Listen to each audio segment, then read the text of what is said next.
You're watching The Globe. And shocking news today, a pregnant Yemeni journalist has been killed in a car explosion in Aden. This in the latest incident of violence in Yemeni's southern port city. And this is in what some might describe as a forgotten war. Yemen has been mired in violence since the Iran-aligned Houthi movement ousted the internationally recognized government from the capital Sana'a in late 2014-2015. Someone who knows how difficult the situation in Yemen is my next guest. He's a former mayor of Taiz in the southern part of the country, and he's a physician and human rights activist. He was jailed for 300 days in Sana'a. And he joins us now to talk a little bit about his jailing and also a book that he's written called Prison Time in Sana'a and the Situation in Yemen. A very warm welcome to you, Dr. Abdulkader Al-Guneid. Thank you very much. Thank you for joining us. I'm grateful for having me. All right, so we'll talk about your book just now, but I'd like to start by just getting a sense of what the situation is like in your country today. This report that I read about this journalist being killed, is that typical of the situation that the country's in at the moment? Yeah, I just published her picture in my account. Very sad. Pregnant woman, beautiful woman. Lost her baby, fetus. There are pictures, horrific, of him, the baby thrown around. Her husband also was injured and then died later. And the child is injured and still alive. Wow. So perhaps let's start with the context. You know, we've got a 6-year conflict that's running now. Some people say, though, it started as far back as 2011. Give us a context of where Yemen ended up to today. I will start by telling you, can you imagine the return of apartheid in South Africa, in your country, and with the aid of a foreign force and with the use of arms? Well, we got that excellence and privilege. Our supremacists are back. Those people, we have finished with them in 1962, and they returned back in 2014. Now, how did that happen? Which will answer your question. The overview, yes, we have our own faults. I wouldn't defend ourselves. We have a problem. This relation between tribesmen, masters, the so-called masters, Sayyids, Houthis, who believe in using arms to promote their ideas and to gain interests. And the silent majority, which is the majority of the people. And we are 40 million, and we are diverse. And these people are minorities, but they are armed and are good in using arms. They are not the civil part of Yemen. So they want, we were through a transition process, political process. We were just about to reach there. We got our social contract. We got our constitution. But these people had arms.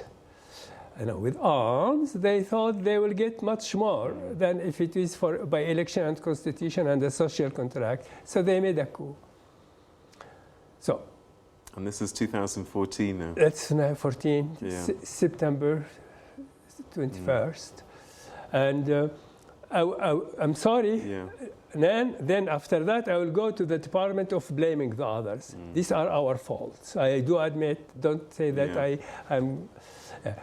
No, the others, you can divide their faults under 3 categories.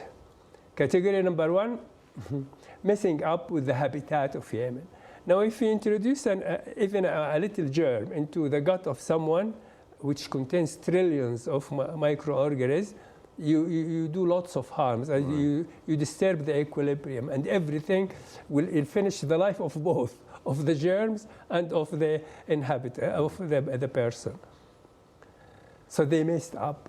Qaeda is not Yemeni. these Shabab Mu'min Houthis are not really in the heart of Yemenis. Radical Islam is not about Yemenis. And these notions of that we Yemen should stand to Israel and should unite the Islam world and you should, this is not Yemen. This is not the task for Yemen. All Yemen right. is poor. You're mentioning quite a number of names, and perhaps we should just pause for a second, and just so that we can get a sense of who the actors are. And is this sectarian? Is this religious? Yeah, introduced to us. We were not like this. I mean, until my graduation, we heard nothing of these things. These are new things. They were inserted into our habitat and stirred everyone. So when you say they, are we talking the Houthis? Who are we talking? No, the Houthis are one of the inserted ones. I will say the United States of America. I will say the Soviets with their Marxists. Right. I will say the Iranians with their brands of Shia. I will say our neighbors with their sectarian sects or their things of Islam. And when they come, and the nationalists and everyone comes, yes, he will have followers, and immediately he will have people who are antagonistic to them, which we now, after my graduation, we heard nothing about them. So this is number 2, messing up with the habitat. Number 3, recklessness. And of course, the icon of recklessness is the withdrawal of America from Kabul airport. I mean, this is what I mean by recklessness. We were just having this, we had the national dialogue outcomes and the Constitution. And Mr. Obama, President Obama, decided that he will have something called Asia pivot. Asia pivot, Iran pivot. He said we don't need to deal with these people who have ethnic conflicts. And he stopped while his ambassador was the real dealer and wheeler of things in Sana'a. By his withdrawing that ambassador and the influence of a great superpower in Sana'a, in the capital, there was a vacuum. With that vacuum, who would fill a vacuum? The one who is ready with arms. And I really beg your pardon to give you number 4, because number 4 is the most important one. Right. Number 1 is the patient Persian carpet weaver, the Iranian hunter. They have hunted already 3 Arab countries, Iraq, Syria, and Lebanon, and now they are finishing up with Yemen. They were doing this, they have been doing Houthis for the previous 2 decades we were unaware of what they were doing, but certainly the evidence is there and we have a proof. And they are grasping Yemen together with Houthis. So right now we've got a conflict that's 6 years old by most people's reckoning. Who is fighting who? We've got stories of in the south they're separatists, in the north, there's other issues playing out. Who is actually fighting who? We've got jihadists. We've got so many players. We have 5 wars, not 1 war. Yemenis are standing up to Houthis, who made a coup against their dream, a constitution and social contract. And then the second war between Yemenis and Iranis, who are supporting those Houthis. And the third war, the Saudis couldn't stand the arrival of Houthis and Iranis to their southern border, so they had. And the Iranians hit back by hitting the Iranis in the 4th war. They're attacking their Aramco establishment. Saudi Arabia is being attacked almost every day. And the 5th one, which we resent, naming us a war of proxy between the Saudis and the Iranis. We resent it because we have a war. We have things. We have a dream that was lost, and we have to fight for it. We are not fighting for Saudi Arabia, or if they are doing for Iran, well, it is their business. But we are not fighting. We have our own dream to achieve. Now, answering your question about jihadists and about all these things, these are what I call messing up with the habitat. These are not really Yemenis. But if you give me $10 million and I will build you an army in Yemen. What is it about Yemen that's attracting the attention of so many actors, both internally and externally?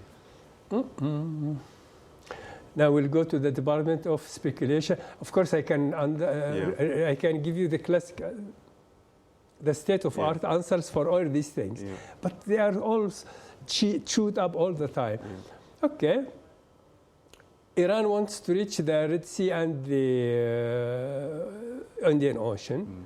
It wants to regain back its empire. The Arab-rich countries, maybe some people in my country think we are under a conspiracy as well. I don't take it much. You can't be attacked so badly, and you have the time to conspire about someone who you should support, really.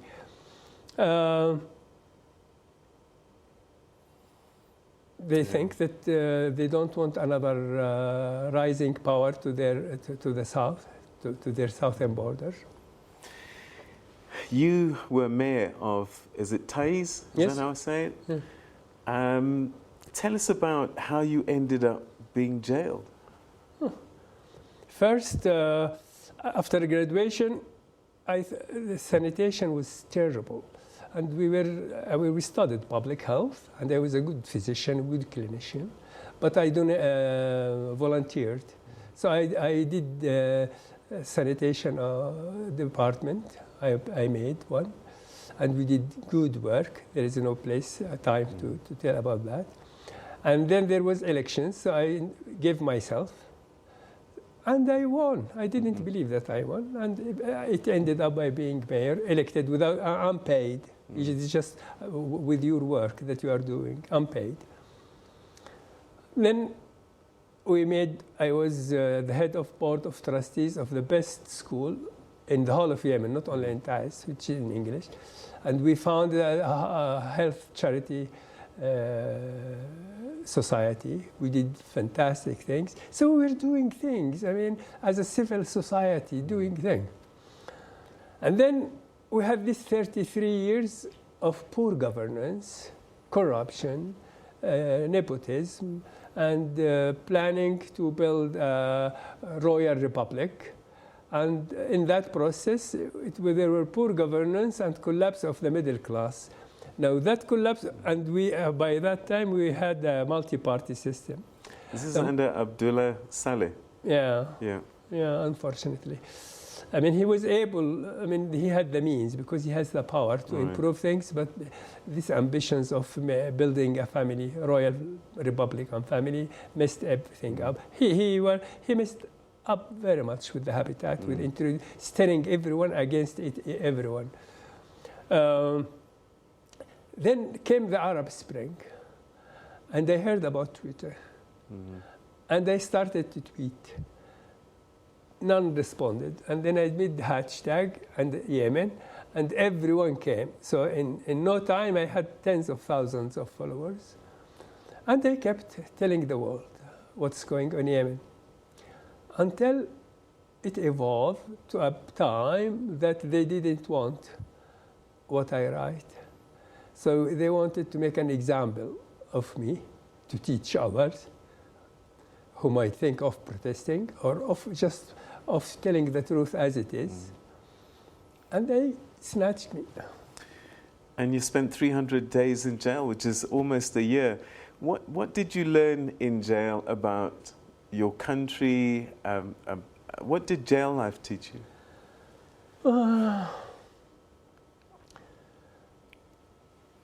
I was 66, so I was almost like a preacher, not as a learner, but I learned about humans under stress, how they react differently, and about jailers, how they enjoy making inmates under stress.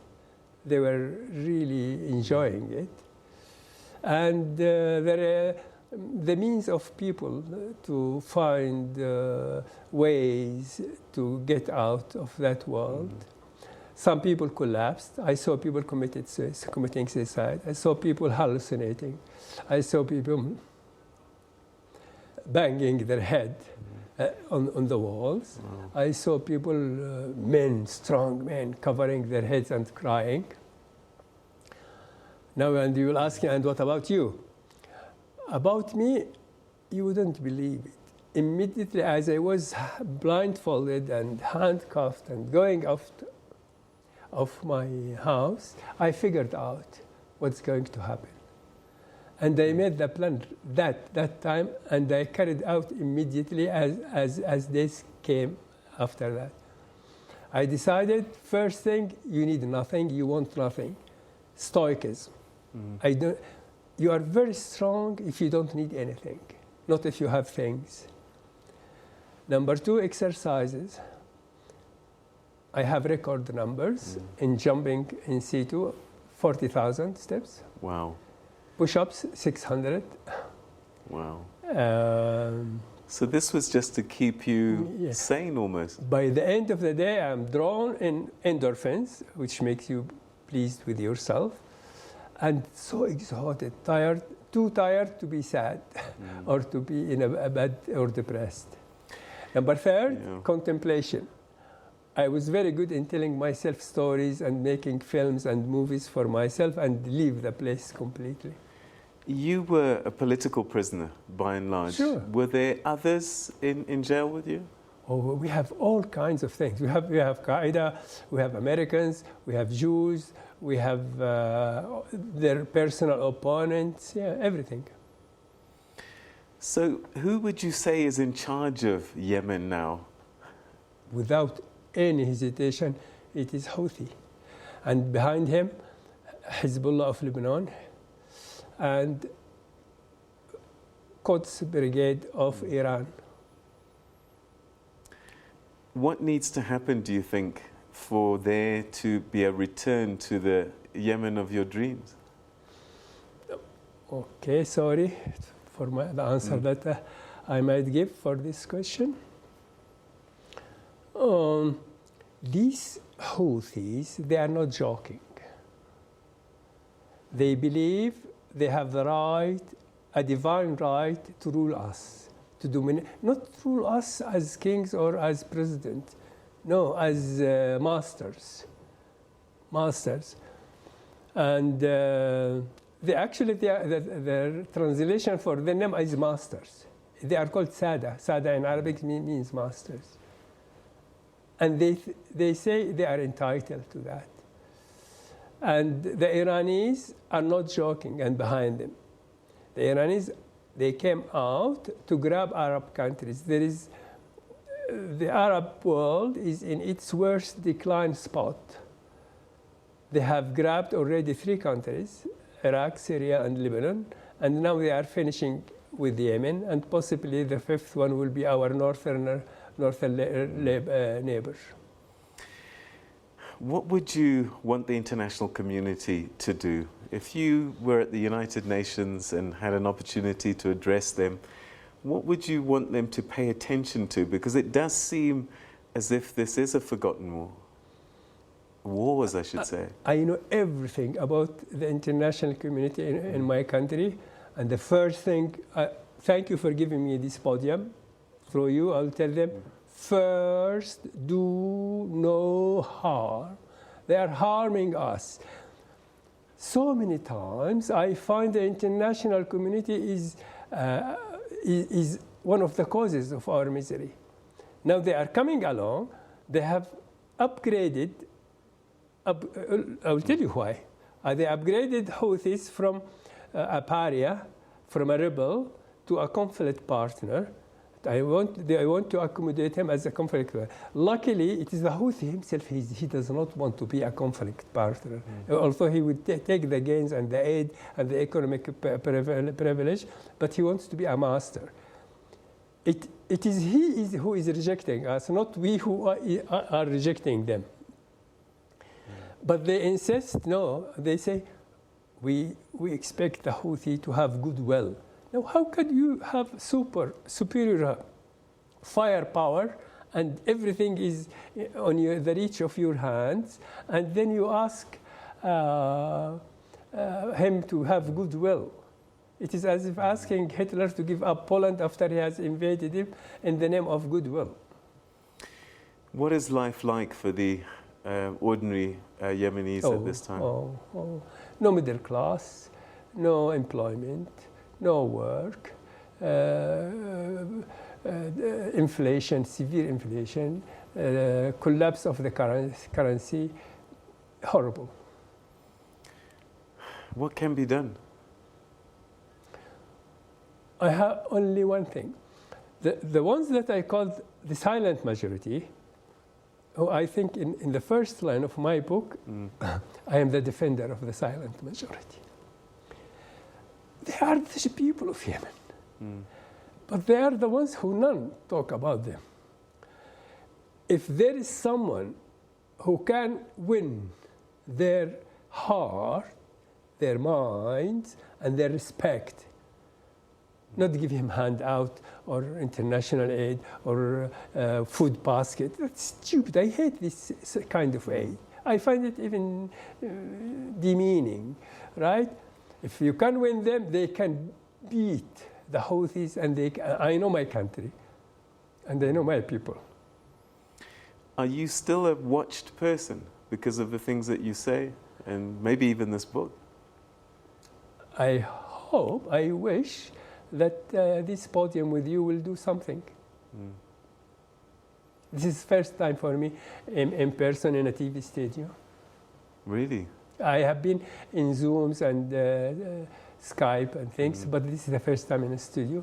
So maybe the South Africa Broadcasting Corporation will do the trick.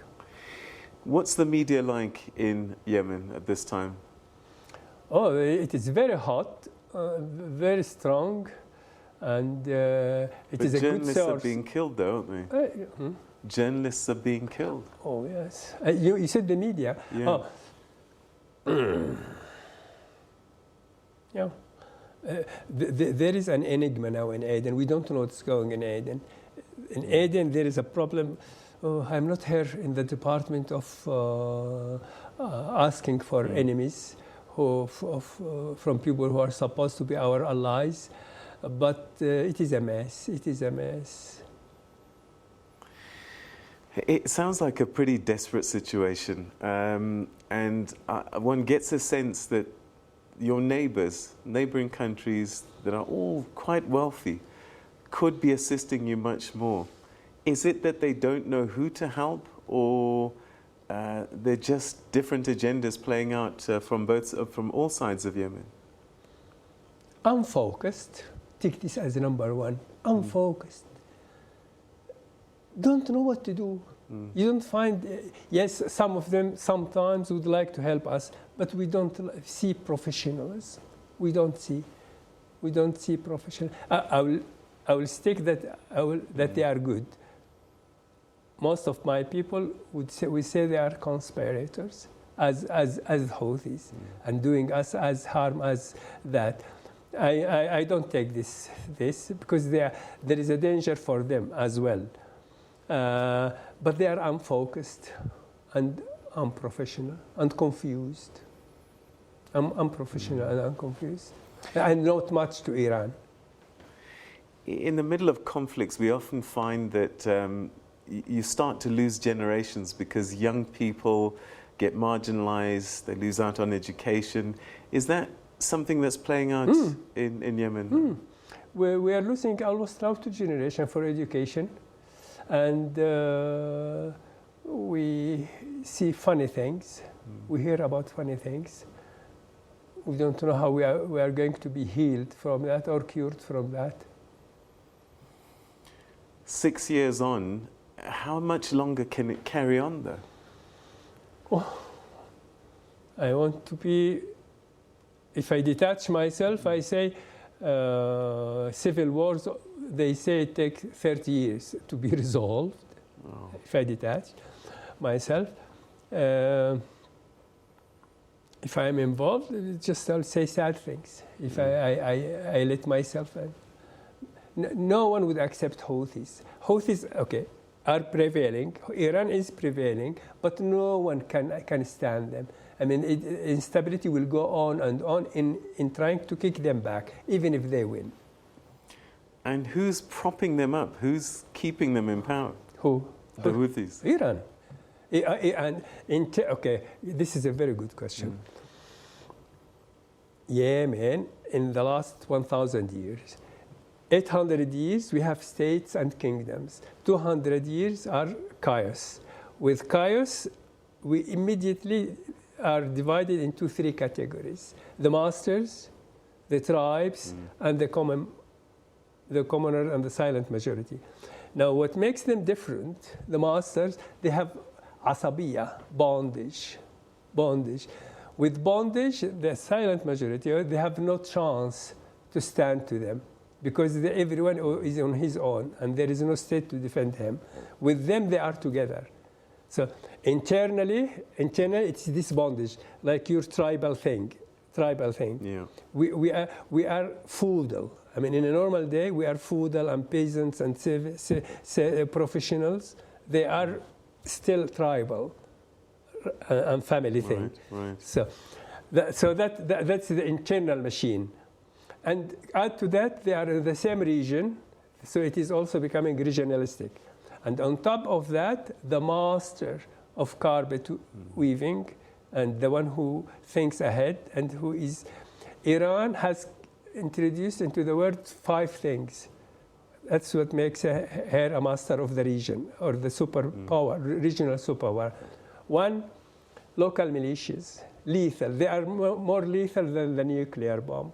We don't care less about the nuclear bomb. Their local militia, which are unleashed against us, against their own home and against their own people, is more lethal than the nuclear bomb. 2, asymmetrical war. They are the masters of asymmetrical war, how to stand to a superior power and check it.